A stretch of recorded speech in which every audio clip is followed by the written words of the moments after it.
I finished my final exam in 20 minutes. Everyone else sat there in silence, sweating, panicking. I spent the remaining time doing something else. I destroyed my teacher's ego in writing, line by line. And before the day was over, she was crying in front of the principal. If you've ever had a teacher who clearly hated you, if you've ever been punished for succeeding, or felt powerless while someone abused their authority, hit like, subscribe, and get comfortable, because this is one of the most satisfying academic revenge stories you'll ever hear. Open book full narrative expansion. The only teacher who ever hated me. 9th grade. Honors English. Every teacher I'd ever had liked me as a person, even if they got frustrated with me sometimes. Except her. From day one, I could feel it. The tight smile, the cold eye contact, the way her voice changed when she called my name. She didn't dislike me quietly. She disliked me professionally. And one of her biggest problems with me? I was an athlete. Actually, I played 3 sports. And she hated athletes. She claimed it was because we missed class for travel games. Never mind that I also missed class for academic competitions, math tournaments, science events, quiz bowl. Those didn't bother her nearly as much. Sports did. Targeted punishment disguised as rigor. Here's how she operated.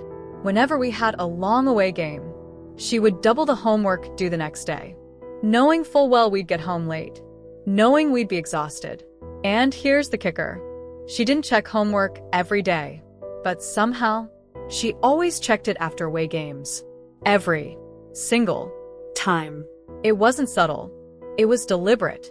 And it sent a very clear message. You chose sports. Now suffer. Grades that made no sense. Then came the papers. I'd turn in essays I was genuinely proud of. No red marks. No comments. No suggestions. And I'd get a 78. I'd look around. Other students had papers bleeding red ink, grammar notes, suggestions, corrections. They'd get 92s, 95s. Finally, after one especially low grade, I asked her about it. She looked me dead in the eye and said, "You're only working at about 70% of your potential.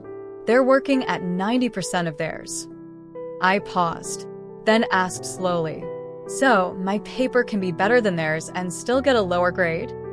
She said, "Yes." Let that sink in. She was grading me not on quality, but on how much she felt I was capable of. And to prove this wasn't a misunderstanding, she recommended me for an advanced writing course a full year early. So apparently I was good enough for that, but never good enough for her. The extra credit trap.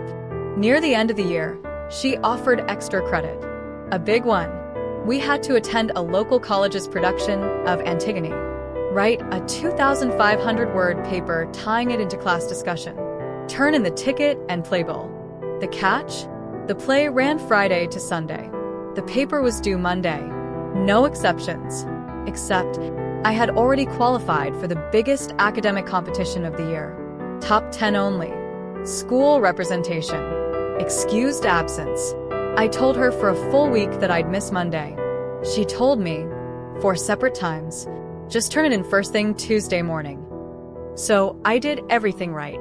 Went to the play, wrote the paper, competed Monday, placed first in one category, second in another. Tuesday morning, 7 a.m. before basketball workouts. I walked into her classroom and handed it to her. She looked at it and said, "I'm not accepting this. It's late." Gaslighting one excuse at a time. I reminded her of what she told me. She said she didn't recall that conversation. Then came the excuses. Another student turned it in Monday. They lived across the street. I lived 20 minutes away and couldn't drive. I could have sent it with my mom. My mom taught at the school, but I'd been told to turn it in Tuesday. I could have done it Monday night, which she claimed wouldn't be fair to others. I even showed her the metadata. Last saved, Saturday afternoon. She didn't care. No credit. $25 ticket.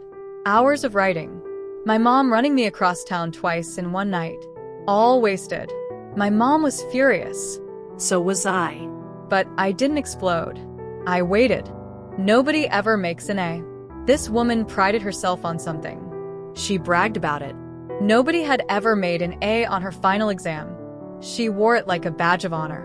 On the last day of class, she asked, "What's your biggest wish?" I raised my hand. "I wish for an A on the exam." She laughed and said, "Yeah, and I wish for $1 million and not to have to deal with you anymore." The class laughed awkwardly. I smiled, because that was the moment I decided. I was done being quiet. The exam was brutal. 100 questions, plus a 5-point bonus essay. 2 hours total. I finished the 100 questions in 20 minutes. Then I turned to the bonus, and I unloaded. I wrote about how I didn't know what I'd learned because she never gave feedback. That my favorite part of class was it ending. That she was the worst teacher I'd ever had. That the entire 9th grade was worse off because of her. No swearing, just truth. Sharp, clear, unfiltered. The bell rang. I was the only student out of 110 to leave at the 1-hour mark. I was sitting in the breezeway waiting for my mom. Then she found me, holding my exam, tears streaming down her face. She whispered, "Go to the principal's office." She stormed off. Later, she returned, dragging my mom out of proctoring another exam. In the office, she was sobbing, shaking, choking on her words. For 45 minutes, I calmly explained everything. Every incident, every pattern, every injustice. Finally, the principal looked at her and asked, "How much was the question worth?"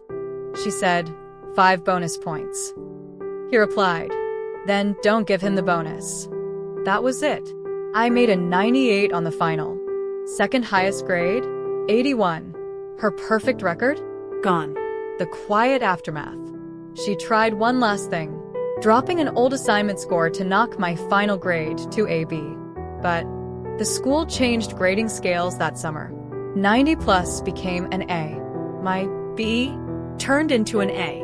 She was forced to have assignments approved weekly, except email submissions. 2 years later, she was fired. Turns out, I wasn't the problem. Revenge doesn't always look like yelling or destruction. Sometimes, it's just telling the truth so clearly that the system can't ignore it anymore. If this story made your blood boil or smile, hit like, subscribe, and tell us in the comments. Have you ever had a teacher who abused their power? More stories are coming, because somewhere out there right now, someone thinks they'll never be held accountable. And they're wrong.